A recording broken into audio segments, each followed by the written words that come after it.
everybody. Welcome back to the Sales Hacker Podcast. Happy Friday to you. I hope it's sunny and warm wherever you are. You're listening to Friday Fundamentals. It's your host, Sam Jacobs. Friday Fundamentals, as you know, it's the short format where we bring back this week's guest to tell you about some actionable insights that can make a difference in what you're doing today. Hopefully, you're on your way to work.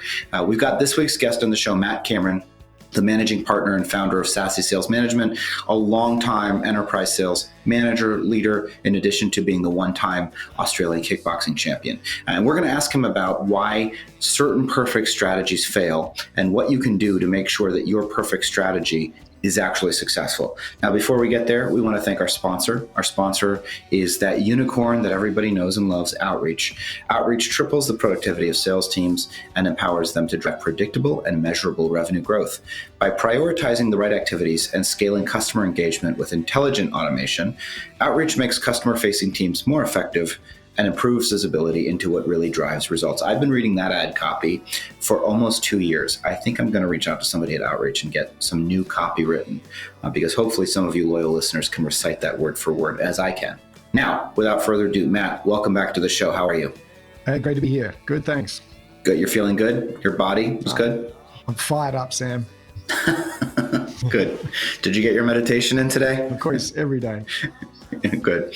All right. So we're talking about the difference between strategy and execution. And the main idea that I want to pose to you here is certain people have perfect plans and they fail. Why do they fail? And what are some practical, actionable steps people can take to translate their strategy into a successful outcome?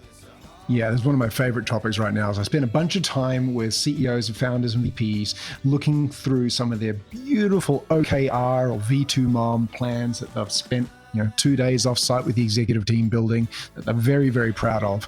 And then in 6 months' time, they explain to me why it didn't work. The strategy failed. We didn't get what we wanted. The numbers are all off. And I would say in the vast majority of situations, it's because one of two things have happened.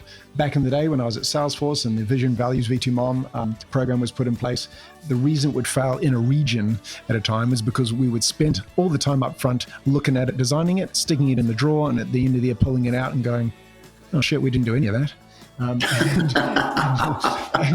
And so here's the thing. I'm seeing, the OKR movement getting really, really strong. And just for those of you who don't know, it wasn't Google that created it. It was John Doerr at Intel who had the Google boys do it. I don't care what the framework is. Consistently, there is an objective we're all trying to get.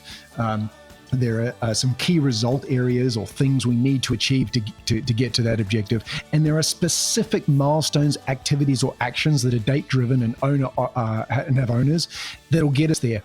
And this is where it falls apart for everyone. So the specific tactical piece of advice I would like people to think about is this. If you have an OKR planning set, it doesn't matter what it is, but if it's an OKR as an example, sit down and think specifically, how are we going to get this done? And by example, if we say that we are going to do a quarterly business review with all our top customers, anyone spending more than $100,000 a year with a legacy QBR, what is the system that reminds the account owner that today is the day to book the meeting for the QBR? And what is the system that ensures that if it was missed, someone knows about it? This sounds ridiculous, but I see this all the time. So at an executive level, where is that? We have some automation technology that does it. If it's in your CRM, there's a trigger that creates a reminder. And if a field hasn't been updated to say it's been completed, then there's a dashboard. At a rep level, if I know that once a month I want to do a territory review because my boss has made me do a territory plan, I've only got 50 accounts. I know that at the end of the quarter, I'm going to have to stand up and do a QBR presentation to explain the status of all my accounts.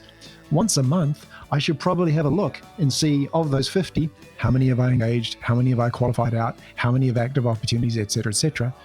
It all breaks down if there's not a calendar entry to remind me or some automated system to get it done. Does that make sense?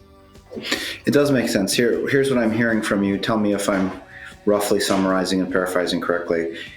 Strategy needs to be broken down into discrete, actionable, date-driven milestones where you are creating accountability at an individual level so that you can very simply say, did this happen, yes or no, on the date that it's supposed to happen?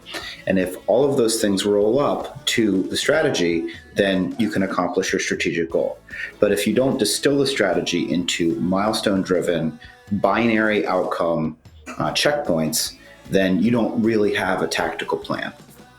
Yes, and there needs to be scheduled review meetings to make sure that those date-driven checkpoints are checked, because I've seen a lot of systems where they're in the spreadsheet, but no one actually checked them, or an automated system that's waiting for an update. And if it doesn't get that update, for example, changing an account status or saying, yes, QBR complete or such and such has been done, that someone's dashboard gets a red light on it.